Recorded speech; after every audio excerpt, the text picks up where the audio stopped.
नमस्कार, मैं हूं साक्षी राय और आप देख रहे हैं खरी बात। उत्तर प्रदेश विधानसभा के चुनाव की उल्टी गिनती शुरू होने की बाद जहां अन्य दल अपने प्रत्याशियों की घोषणा के लिए आंकड़ेबाजी दुरुस्त करने में लगे हैं, वहीं कांग्रेस पार्टी ने भी बुंदेलखंड की सभी 19 सीटों पर अपने प्रत्याशी लगभग तय कर लिए हैं। उत्तर प्रदेश में पिछले 30 वर्षों में लगातार गिरते कांग्रेस पार्टी के ग्राफ से चिंतित कांग्रेस नेतृत्व में उत्तर प्रदेश को प्रियंका गांधी के हवाले कर दिया है। अब प्रियंका गांधी के कंधों पर ही उत्तर प्रदेश में पार्टी को मुख्य धारा में लाने की कमान है। ऐसे में पिछले 6 महीनों में प्रियंका गांधी ने दिन रात पूरे प्रदेश का दौरा करके और विभिन्न मुद्दों पर आक्रामक रुख दिखाते हुए कांग्रेस के कार्यकर्ताओं का उत्साह वर्धन कर कांग्रेस में जान फूंकने का काम किया है। आगामी विधानसभा चुनाव में भले ही उत्तर प्रदेश में कांग्रेस पार्टी के ज्यादा विधायक ना जीते, लेकिन पार्टी की रणनीति 2024 के लोकसभा चुनाव में पार्टी का वोट बैंक बढ़ाने और पार्टी को लोकसभा चुनाव के लिए पूरी तरह से तैयार करने की है।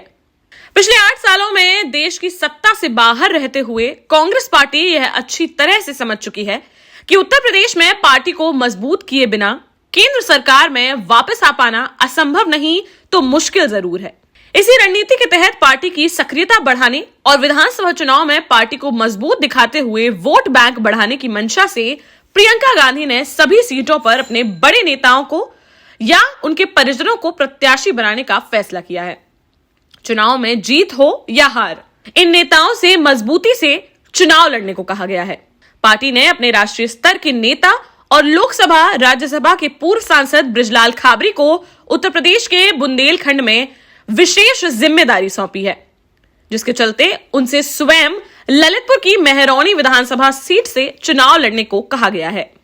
पिछली बार वह भाजपा लहर में भी मेहरौनी से चुनाव लड़कर अच्छा वोट पाए थे। इस बार फिर से उनसे मेहरौनी विधानसभा सीट से चुनाव लड़ने को कहा गया है। उनकी पत्नी और पूर्व प्रशासनिक अधिकारी उर्मिला बृजलाल खाबरी को जालौन जिले की उरई सुरक्षित विधानसभा सीट पर पार्टी प्रत्याशी बनाने जा रही है। उर्मिला खाबरी ने पिछले साल जिला पंचायत सदस्य का चुनाव जीतने के बाद सत्ताधारी दल भाजपा के प्रत्याशी के खिलाफ जिला पंचायत अध्यक्ष का चुनाव लड़ा था, जिसमें प्रशासन से आमने सामने की लड़ाई के बाद भले ही वह चुनाव हारी हैं, लेकिन उन्होंने एक संघर्षशील और तेज तर्रार नेता की भूमिका का उदाहरण प्रस्तुत किया था।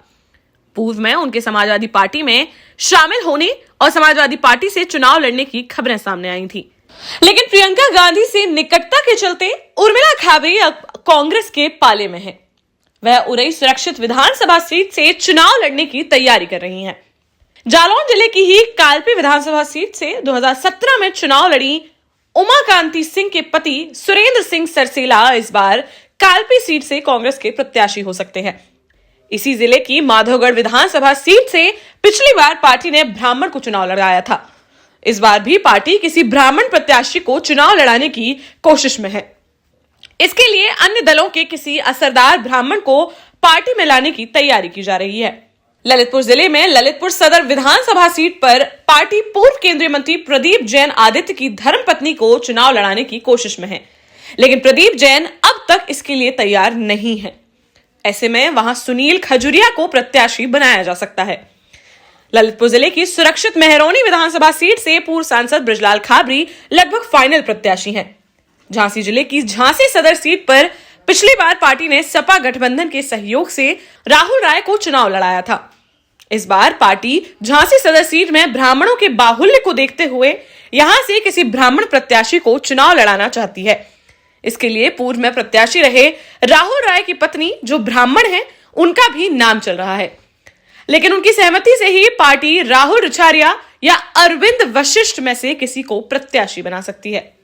वैसे तो पूर्व केंद्रीय मंत्री प्रदीप जैन आदित्य की पहली पसंद अरविंद वशिष्ठ है, लेकिन पार्टी अन्य समीकरणों और कांग्रेसी दिग्गज पूर्व सांसद डॉक्टर गोविंदास रिछारिया की सेवाओं को ध्यान में रखते हुए राहुल रिछारिया के नाम को प्रमुखता दे सकती है।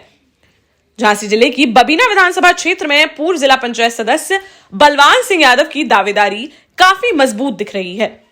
वह बबीना में पार्टी के प्रत्याशी हो सकते हैं।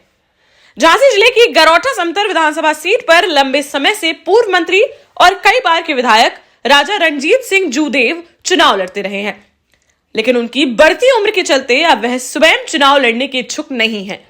ऐसे में पार्टी उनकी ही पसंद से किसी प्रत्याशी को चुनाव मैदान में उतारेगी। वर्तमान में जिला पंचायत सदस्य प्रतिनिधि संजीव निरंजन का नाम सबसे आगे है। इन्हें राजा समथर की भी पसंद बताया जा रहा है। झांसी जिले की सुरक्षित मऊरानीपुर विधानसभा सीट पर पार्टी के जिला अध्यक्ष भगवान दास कोरी, पूर्व नगर पालिका अध्यक्ष मऊरानीपुर पुष्पा वर्मा और मीना आर्या के साथ ही जितेंद्र वर्मा मुख्य दावेदार हैं। अभी तक पार्टी किसी श्रीवास समाज के प्रत्याशी को चुनाव लड़ाने की रणनीति पर काम कर रही है। इसके लिए भाजपा के एक दावेदार के भी जल्द ही कांग्रेस में शामिल होने की संभावना है, जिसके बाद टिकट की घोषणा की जा सकती है। कांग्रेस के प्रत्याशियों की पहली सूची में झांसी मंडल की 10 विधानसभा सीटों में से लगभग आधे प्रत्याशियों का नाम घोषित हो सकता है। बाकी सीटों के लिए पार्टी उपयुक्त प्रत्याशियों के नामों पर विचार कर रही है। इस खबर से जुड़े सारे बड़े अपडेट्स और अन्य सारी बड़ी खबरों के साथ हम फिर हाजिर होंगे आपके सामने। फिलहाल आप चैनल को सब्सक्राइब करना और बेल आइकॉन को दबाना बिल्कुल ना भूलें, ताकि हमारी हर वीडियो हो आपके सामने। इसके साथ ही हमारे सोशल मीडिया हैंडल्स इंस्टाग्राम और फेसबुक पर हमें खरी बात न्यूज पर जरूर फॉलो करें, ताकि हमारी हर वीडियो हो आपके सामने। देखते रहिए खरी बात साक्षी राय के साथ। नमस्कार।